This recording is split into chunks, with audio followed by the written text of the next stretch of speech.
On the night of 14 June 1980, in a corridor of the Le Méridien Étoile Hotel in Paris's 17th arrondissement, nothing appears out of place.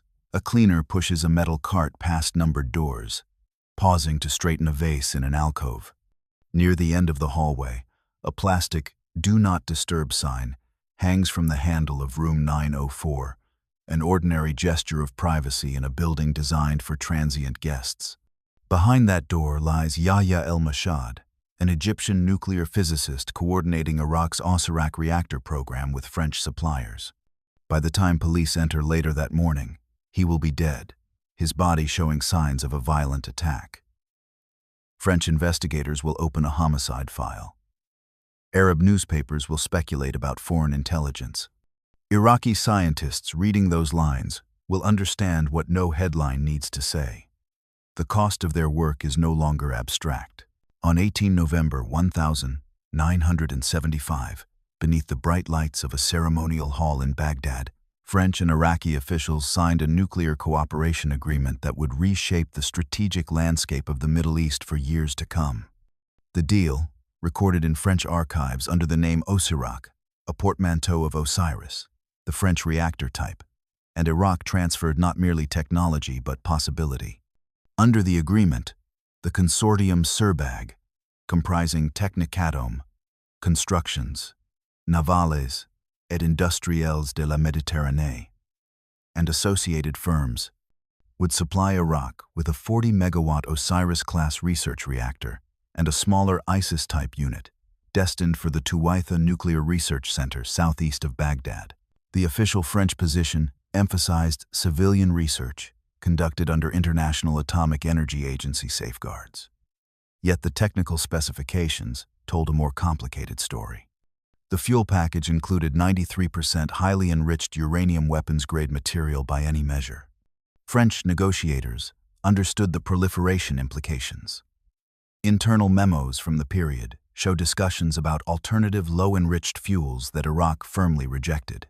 The Iraqis wanted the original specifications, and they were willing to pay for them. In Jerusalem, a different set of officials studied the same agreement through a different lens. Intelligence analysts noted the enrichment level and calculated timelines. If Iraq diverted fuel from the safeguarded reactor, internal assessments suggested, Baghdad could theoretically produce a nuclear device by the early 1980s. The Dimona nuclear facility in the Negev, Israel's own undeclared program, provided the analytical framework. Israeli scientists understood exactly how a research reactor could serve dual purposes, because they had walked that path themselves. The archival trace of this period is largely bureaucratic contracts, stamps, technical diagrams circulating between Paris, Baghdad, and Rome, where Italian firms joined the supply chain for hot cell technology. Yet the documents fixed human trajectories. In Iraq, physicist Jafar Dia Jafar saw an opportunity to elevate his country's scientific standing on the world stage. In Tel Aviv, intelligence officers began assembling files on European companies, travel patterns, and personnel rosters. The reactor existed only on paper, but the competition to control its future had already begun. Between 1974 and 1977, Israeli leaders pursued what later became known as the diplomatic track. Prime Minister Yitzhak Rabin, Defense Minister Shimon Peres, and Foreign Minister Yigal Allon lobbied France, Italy, Brazil, and other potential suppliers to scale back or terminate nuclear cooperation with Iraq. Correspondence from the period, some of it later declassified, shows these efforts framed in the careful language of non-proliferation and regional stability. In public statements, Israeli officials described Osirak as a cause for concern. In classified briefings, they called it an existential threat, requiring urgent countermeasures. The diplomacy produced limited results. France, bound by commercial contracts worth hundreds of millions of dollars and eager to secure preferential access to Iraqi oil, declined to cancel the reactor sale. Official French statements emphasized IAEA safeguards and peaceful intent. Italy continued, providing hot cell technology that could be used to separate plutonium. Brazilian officials, courted by Iraqi delegations promising lucrative contracts, remained non-committal despite Israeli pressure. Each closed door reinforced a conclusion forming within Israeli intelligence. Persuasion alone would not stop the reactor. During these same years, Mossad began building what one academic study later termed informational cover, the patient accumulation of human intelligence that would support future operations. Case officers in European capitals cultivated contacts among French suppliers, seeking technical specifications, component shipping schedules, and personnel lists. Iraqi engineers and physicists traveling to France for training on similar reactor systems became targets for recruitment. Some agreed to provide information. The extent and nature of their cooperation remains classified, but subsequent scholarly work notes that Mossad obtained remarkably precise details about the companies involved in the project timeline. For the diplomats drafting cables and attending receptions, the Iraqi reactor remained an abstraction, a problem discussed in conditional tenses, managed through position papers and talking points. The small circle who handled these scenarios found the routine itself a way of managing fear. Catastrophe was something described in memoranda, carefully hedged with qualifiers and caveats. For the intelligence officers compiling dossiers on European facilities and Iraqi personnel, the countdown was becoming something more concrete, a sequence of observable events leading toward a threshold that could not be uncrossed. When Menachem Begin won Israel's May 1977 election, the tone inside the country's security establishment shifted. Begin, a former Irgun commander with vivid memories of Jewish powerlessness during the Holocaust, brought to office a doctrine that would later bear his name. Israel would not permit hostile states in the region to acquire nuclear weapons, and would act preemptively if necessary to prevent that outcome. The abstract discussions of his predecessors gave way to operational planning. Begin instructed Mossad director Yitzhak Hofi and senior military officials to prepare options that went beyond diplomatic persuasion. Secondary sources and memoir-based reconstructions describe an expanded covert campaign that included intensified observation of Iraqi nuclear purchases across Europe, systematic mapping of supplier networks in France and Italy, and contingency planning for sabotage operations where diplomatic pressure had failed. The Israeli intelligence community was instructed to prepare for escalation. Within Mossad, responsibility for physical operations against reactor components was assigned to an especially clandestine unit. Israeli censorship prevents official acknowledgement of its existence, but foreign reporting and academic studies refer to this unit by the internal designation Bayonet.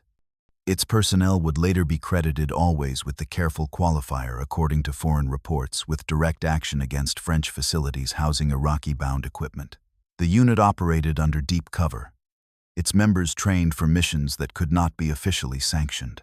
The daily routines of those involved remain invisible in the documentary record, protected by classification and the passage of time. Technicians at Dimona provided technical expertise on what reactor components to target for maximum effect. Analysts in Tel Aviv refined target packages and assessed vulnerabilities. Field officers rotated through European capitals under commercial or diplomatic cover, watching, waiting, and reporting. Each performed narrow tasks, whose significance emerged only in aggregate. The moral weight of what they were preparing sabotage on the soil of a NATO ally, possible injury to civilians, appears only obliquely in later memoirs where participants describe the burden of decisions made in classified meetings behind closed doors. By early 1979, Mossad's focus had settled on a Mediterranean port town in southern France, where pieces of Iraq's reactor sat behind warehouse doors awaiting shipment to Baghdad. By the spring of 1979, the Iraqi nuclear project had acquired tangible form at two widely separated locations. The construction site at Tuwaitha, 17 kilometers southeast of Baghdad, and the industrial facilities of European suppliers preparing components for shipment across the Mediterranean. At Tuwaitha, the main 40-megawatt reactor called Tammuz, won by Iraqis after the Babylonian god of fertility and regeneration, rose in stages of poured concrete and welded steel, accompanied by the smaller Tammuz II research unit. Jafar Dia Jafar, the British-educated physicist who had signed the technical contract with France in November 1976 at a price of roughly $400 million, oversaw the Iraqi side of the project with a combination of scientific ambition and political awareness. The complex he supervised extended beyond the reactor cores themselves to include hot laboratories for handling radioactive materials, waste treatment facilities, and neutron beam channels that made Tuwaitha considerably more sophisticated than its French template. Iraqi scientists and engineers shuttled regularly to French research centers and industrial plants for training on similar reactor systems. Their travel left a documentary footprint: visa applications, airline manifests, hotel registrations, fuel receipts that intelligence services could track with patience and resources. Mossad exploited this steady flow of personnel, recruiting sources among the trainees who would report back on project timelines and technical milestones. The nuclear program itself became, in part, a covert reporting channel feeding information to analysts in Tel Aviv. For Iraqi personnel, this period combined professional pride with constant political pressure. Under Saddam Hussein's regime, the nuclear program occupied a privileged and closely watched position. Success promised status, resources, and regime favor, while failure risked consequences that no one discussed openly. Administrative records from Tuwaitha lab logs, construction reports, safety protocols reveal nothing of the underlying anxiety. But later testimony from defectors and exiled scientists makes clear that everyone understood they were serving a leader who tolerated no embarrassment and punished failure severely. Each concrete pour at Tuwaitha represented progress to Baghdad and a narrowing window to Tel Aviv. The reactor was not yet operational, not yet fueled with the enriched uranium that would make it genuinely dangerous. That distinction between potential capability and actual operation would prove decisive in the calculations being made in Jerusalem. On the Mediterranean coast west of Toulon, in the shipbuilding and industrial town of La Seine-sur-Mer, the company Constructions, Navales et Industrielles de la Méditerranée, fabricated massive steel components for vessels, offshore platforms, and nuclear installations. By early 1979, among the heavy machinery taking shape on the factory floor were cylindrical tank cores destined for Iraq's Osirak reactor components that would form part of the reactor vessel itself. The industrial routine at the facility was mundane and unremarkable. Welding arcs flickered in warehouse shadows. Overhead cranes moved steel components into position for assembly, and shipping schedules were posted and updated according to contract deadlines. Workers arriving for day and night shifts passed through security gates, clocked in, and attended to their tasks without knowledge of or particular interest in the geopolitical significance of the steel taking shape around them. For the welders and machinists of La Seine-sur-Mer, the Iraqi contract was simply another job in a region economically dependent on heavy industry and naval construction. What was not visible in the factory's ordinary operations, but would emerge later in journalistic accounts and memoir-based reconstructions, was a parallel flow of information running in the opposite direction. Mossad operatives identified which warehouses held which components, compiled estimated dates when Iraqi-bound reactor cores would be loaded onto transport vessels, and mapped night shift patterns to determine when the facility would be most vulnerable to disruption with minimal risk of casualties. Israeli nuclear engineer Michael Rahn, then working at the Dimona Nuclear Research Center, later described his role in the planning process, providing technical expertise to help Mossad targeting specialists choose components whose destruction would cause maximum delay to the Iraqi program, while minimizing the chance of killing French workers. The sabotage would need to appear ambiguous: an industrial accident, perhaps, or the work of obscure political activists to limit diplomatic fallout with France.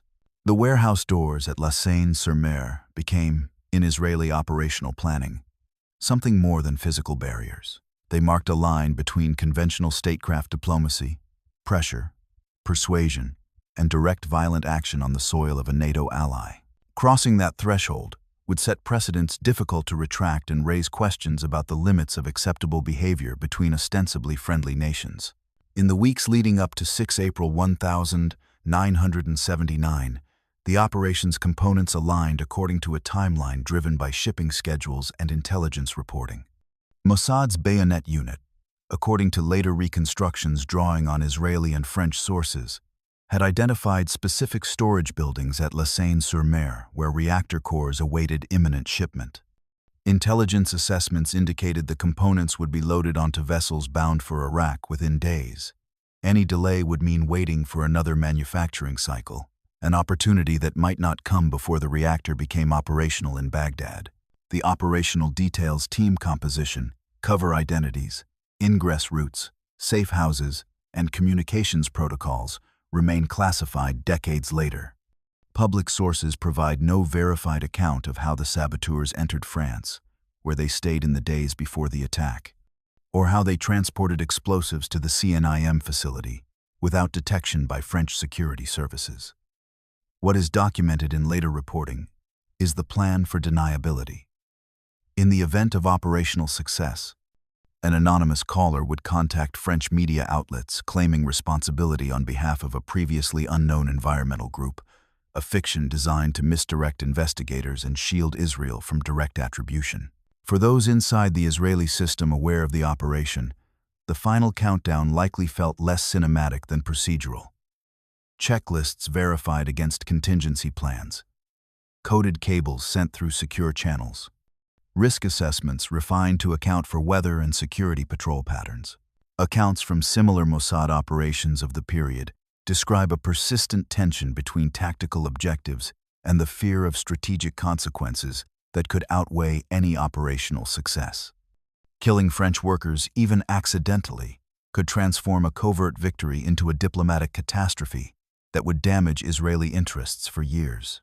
The target itself, steel cylinders destined to become part of a nuclear reactor, was inanimate material, but every operational calculation included the workers who might be standing near those components, the security guards who might investigate unusual sounds in the night, the emergency responders who might arrive before the saboteurs could withdraw. The timing was designed around these human variables. On the evening of 5 April 1979, ordinary activity at the CNIM facility wound down according to familiar patterns. Night security made their routine rounds. The reactor components sat in darkness, waiting for a transport ship that would never arrive as scheduled. In the early hours of 6 April 1979, residents living near the industrial zone of La Seine-sur-Mer were jolted awake by a series of explosions that rattled windows and set off car alarms throughout the neighborhood. Contemporary French press reports describe significant damage at a CNIM plant where large metal components for foreign clients, including Iraq, were under construction and awaiting shipment. Fire crews and emergency services arriving at the scene found twisted steel, shattered windows, and a partially collapsed warehouse structure. Photographs from the immediate aftermath show buckled warehouse doors blown outward from their frames, scorched steel beams, and the mangled remains of cylindrical metal structures, the reactor components that had been the intended target of the operation. French authorities confirmed within hours that no one had been killed or seriously injured, though property damage was extensive. The timing had been precisely calculated to minimize casualties. The saboteurs had struck when the facility was largely empty of workers. Within approximately an hour of the blasts, an anonymous caller contacted French news outlets claiming responsibility on behalf of an obscure environmental organization. French intelligence services did not accept this explanation even briefly. Internal assessments, later referenced in academic studies of the incident, pointed toward a state actor with both the capability and motivation to conduct such an operation. And suspicion fell almost immediately on Israel's Mossad, though no official public attribution was ever made by French authorities. From an operational standpoint, the sabotage achieved only partial success against its ultimate objective. Later accounts by Michael Rahn and other sources involved in the technical planning acknowledged that the damaged components could be repaired or replaced by French manufacturers, though at significant cost and delay. The attack bought time, perhaps several months, perhaps as much as a year, but it did not terminate the Iraqi nuclear program. For the unidentified operatives who had crossed onto French soil under false identities, planted explosives in a civilian industrial facility, and slipped away before dawn, the outcome carried its own moral ambiguity. They had accepted the personal risk of arrest, diplomatic exposure, and the possibility of French casualties, all for an operation whose strategic impact proved temporary. In intelligence work, a tactically successful operation can still feel like strategic failure when the underlying threat survives. 14 months after the La Seine-sur-Mer bombing, the campaign against Osirak shifted its focus from industrial infrastructure to individual people. On 13 June 1980, Yahya el-Mossad, an Egyptian nuclear physicist, serving as a key technical liaison between the Iraqi atomic energy program and French suppliers, checked into the Le Méridien Étoile Hotel in Paris, near the Porte Maillot. He was in the French capital to review documents related to fuel shipments and reactor safeguards, routine administrative work for someone in his position, coordinating the complex international dimensions of the Osirak project. Police and contemporary press reports reconstructed the bare outline of his final evening alive. A sex worker, later identified in media accounts as Marie-Claude Magal, visited room 904 at some point during the night. What occurred between her departure and the following morning remains unclear and disputed. Hotel staff, concerned that the plastic "Do Not Disturb" sign had hung undisturbed on the door handle for an unusually long period, entered the room on the morning of 14 June and found el-Mossad dead on the floor near the bed, his body displaying severe head wounds consistent with a violent physical attack. There was no sign of forced entry through the door or windows. French homicide investigators opened an inquiry immediately. The victim's prominent role in Iraq's nuclear program drew international attention. Speculation about Mossad involvement appeared in Arab and European press within days of the killing. Israel, following its consistent practice regarding alleged intelligence operations abroad, issued no statement, either claiming or denying responsibility. The human echoes of the killing multiplied in the weeks and months that followed. Magal, the only known witness who might have information about visitors to room 904 that night, died in a hit-and-run automobile accident shortly afterward, a coincidence that fueled further speculation about possible follow-up actions to eliminate witnesses, and has never been adequately explained through official investigation. In Baghdad, el-Mossad's widow received financial compensation and the promise of a lifelong government pension from the Iraqi state, part of Saddam Hussein's calculated effort to reassure his increasingly nervous scientific community that loyalty would be rewarded. The hotel corridor outside room 904 returned quickly to its ordinary rhythms: service carts, vacuum cleaners, guests moving anonymously between numbered doors. For Iraqi nuclear personnel reading the news reports, the world had become measurably more dangerous. From late 1980 through mid-1981, the pressure on the Osirak program intensified from multiple directions simultaneously. On 30 September 1980, just days after the Iran-Iraq War began with Iraqi forces invading Iranian territory, Iranian F-4 Phantom jets struck the Tuwaitha nuclear complex in an operation codenamed Scorch Sword. The raid caused limited physical damage to the reactor containment structure itself. French technicians returned within weeks to assess and repair what had been hit, and construction work resumed on schedule despite the ongoing war. Meanwhile, a parallel campaign of intimidation widely attributed to Israel in secondary sources and academic analyses continued targeting European companies involved in the Iraqi reactor project. Bombings at offices and warehouses of French and Italian firms, threatening letters mailed to corporate executives and individual technicians, anonymous telephone calls warning of unspecified consequences. The pattern suggested a coordinated and sustained effort to disrupt the supply chain through psychological pressure. Some employees resigned rather than continue working on Iraqi contracts.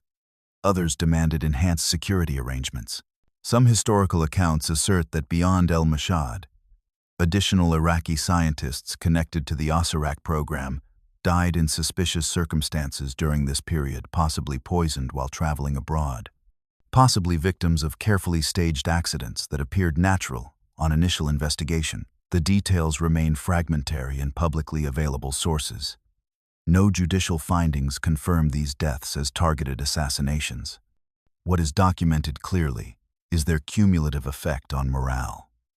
Iraqi nuclear personnel increasingly understood they had become targets in a shadow war. They could neither see clearly nor effectively defend against. Saddam Hussein's regime responded with a calculated mixture of coercion and material incentive. Senior scientists received cash bonuses, imported luxury vehicles, and additional pay for foreign travel assignments. Detailed instructions circulated through official channels on operational security measures to avoid potential assassination attempts, varying daily routes, checking hotel rooms for intrusion, traveling with armed security personnel wherever possible. The message conveyed to the scientific establishment was explicit. You are valuable to the state, and the state will protect you. The unspoken implication was equally clear. The danger was genuine and immediate. On the Israeli side, updated intelligence estimates indicated the reactor could become operational within the coming months. Once fueled with enriched uranium and running at power, any direct military strike would risk spreading radioactive contamination over Baghdad and surrounding populated areas. The window for conventional military action was closing rapidly. By spring 1981, the Israeli government had concluded that covert operations alone could not stop Osirak from becoming operational. The reactor had survived the sabotage at Les Seine-sur-Mer, the assassination of Mossad, the Iranian aerial bombardment, and the sustained intimidation campaign against European suppliers and technicians. French contractors and technical advisors remained on site at Tuwaitha, despite the ongoing Iran-Iraq war. Fuel shipments containing weapons-grade enriched uranium were proceeding according to schedule. After extensive cabinet deliberations weighing political and military risks, Begin's government authorized preparations for a direct military strike.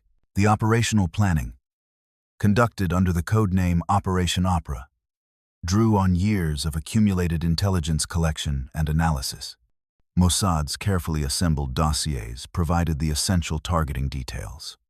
The reactor's precise location within the sprawling Tuwaitha complex, the current status of construction and systems installation, the estimated thickness of the reinforced containment dome, and the patterns of Iraqi military security forces guarding the perimeter.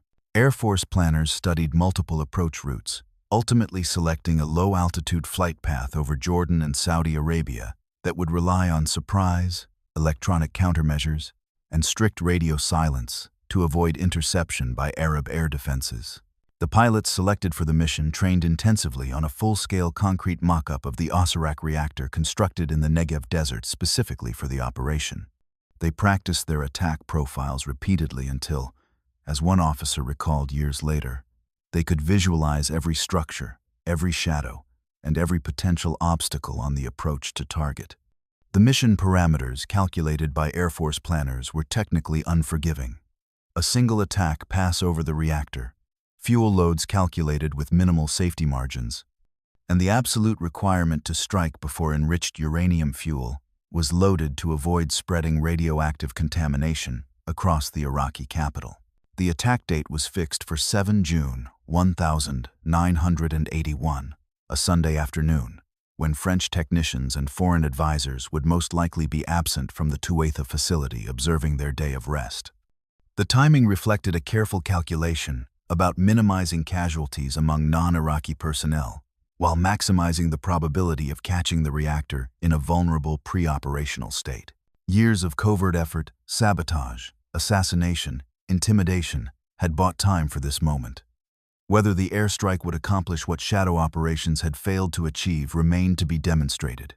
On the afternoon of 7 June 1981, 8 Israeli F-16A Fighting Falcon aircraft, each carrying 2 American-made 2,000-pound Mark 84 unguided bombs beneath their wings, lifted off from Etzion Air Base in the Negev Desert and turned toward the east. 6 F-15 Eagle fighters accompanied the strike package, providing fighter escort and electronic warfare support against potential Iraqi interception. The formation flew low over Jordanian and Saudi Arabian territory, maintaining strict radio silence and relying on carefully planned navigation to avoid detection by Arab radar stations positioned along the flight path. At approximately 1835 local Baghdad time, as afternoon shadows lengthened across the Tuwaitha nuclear complex, the F-16 seconds reached their initial point and began their attack runs. The strike itself lasted approximately 90 seconds, from first bomb release to last, a single coordinated pass over the target, with pilots releasing their ordnance in rapid sequence. Their aiming point was the distinctive dome structure of the Tammuz-1 reactor, and their accuracy under combat conditions proved devastating to the structure. Aerial reconnaissance photographs taken in the immediate aftermath show the reinforced concrete containment dome collapsed inward upon itself. Surrounding support buildings gutted by the force of multiple heavy bomb explosions and the secondary fires that followed. The strike killed 10 Iraqi soldiers assigned to perimeter security duties and 1 French civilian nuclear engineer, Damien Chaussepid, who was working at the facility despite the Sunday schedule and afternoon hour. There was no release of radioactive material into the environment. The reactor had not yet been loaded with enriched uranium fuel when the bomb struck. All Israeli aircraft returned to base without loss, their remaining fuel margins as thin as Air Force planners had calculated. For the intelligence officers, who had spent years attempting to stop Osirak through sabotage, assassination, supplier intimidation, and diplomatic pressure, Operation Opera represented both vindication of their threat assessment and implicit acknowledgement of the covert campaign's fundamental limitations. The shadow operations had delayed the program, disrupted its European supply lines, and imposed significant psychological costs on Iraqi nuclear personnel, but they had not stopped construction from continuing toward completion. In the end, the problem that could not be solved in darkness was resolved in full daylight by uniformed military pilots flying identifiable aircraft with national markings, not by operatives working under alias in European hotels and industrial facilities. The explosion over Tuwaitha closed one chapter and opened several others. The diplomatic consequences of Operation Opera unfolded with predictable rapidity across international forums. On 19 June 1981, 12 days after the strike, the United Nations Security Council unanimously adopted Resolution 487, strongly condemning Israel's military action as a clear violation of the United Nations Charter and affirming Iraq's sovereign right to pursue nuclear technology for peaceful purposes under IAEA safeguards. The United States, despite its close strategic alliance with Israel and shared concerns about Iraqi nuclear ambitions, voted in favor of the condemnatory resolution and temporarily suspended scheduled delivery of additional F-16 aircraft to the Israeli Air Force. International reaction followed largely predictable lines determined by existing alignments and interests. British Prime Minister Margaret Thatcher publicly characterized the raid as a grave breach of international law that could not be justified by claimed security concerns. Major international newspapers labeled the attack as illegal aggression, an act of state terrorism, or dangerous unilateralism, depending on editorial perspective. Arab governments across the region denounced the bombing as an unprovoked act of war, demanding collective diplomatic and potentially military response. In Baghdad, Iraqi government officials publicly vowed to rebuild the destroyed reactor facility with international assistance. France initially expressed willingness to discuss reconstruction contracts, though serious negotiations faltered within months amid the ongoing Iran-Iraq war and Iraq's deteriorating financial position as the conflict consumed national resources. The shattered dome at Tuwaitha stood afterward as visible physical evidence of what had occurred, a ruin that remained substantially unchanged until coalition aircraft struck the facility again during the 1991 Gulf War. Within Israel itself, domestic reactions divided along familiar political and ideological lines. Opposition politicians accused Begin of timing the dramatic military strike for electoral advantage. The raid occurred precisely 3 weeks before a closely contested national election that his Likud coalition would ultimately win. Government supporters viewed Operation Opera as necessary and legitimate national self-defense against an emerging existential threat that diplomacy and international institutions had proven incapable of addressing. Over subsequent decades, the Osirak strike became a recurring reference point in policy debates about preventive military action against nuclear programs, cited by advocates and opponents alike. The Security Council resolution and international editorials spoke in the formal language of international law, sovereignty, and collective security norms. For the military planners and pilots who had executed the mission, the moral calculus admitted less tidy resolution. The open historical record concerning the specific operatives who conducted the Lausanne-sur-Mer sabotage or allegedly carried out the assassination of Yahya el-Mossad in his Paris hotel room remains deliberately and systematically thin. Israeli military censorship regulations, combined with the practical security requirements of protecting sources, methods, and personnel who may still be living, have prevented official acknowledgement of these operations. Individual names, cover identities, operational details, and subsequent career trajectories are shielded by both statutory law and institutional practice. Responsible historical reconstruction cannot invent what documentary sources do not provide. What exists instead in the public domain are broader testimonies from Israeli intelligence veterans describing the psychological and personal costs of extended undercover operational work in foreign environments. Former field operatives have described years spent living under constructed legend identities in European countries, the gradual blurring of authentic and fabricated selves. The way that routine daily actions like scanning a hotel corridor or returning a rental vehicle to an airport acquire disproportionate psychological weight when a single mistake could trigger not only personal arrest, but international, diplomatic crisis. The sustained mental discipline required to maintain such operational lives extracts its own toll, seldom visible until years afterward, applied with appropriate caution to the specific Osirak campaign. These general testimonies suggest human costs distributed across both sides of the covert conflict.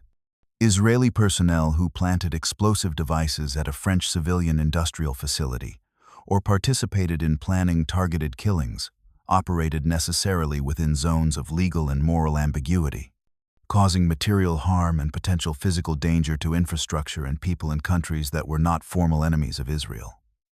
Iraqi and Egyptian scientists assigned to the nuclear program, meanwhile, found their professional careers and personal lives transformed into targets in a conflict they had not chosen.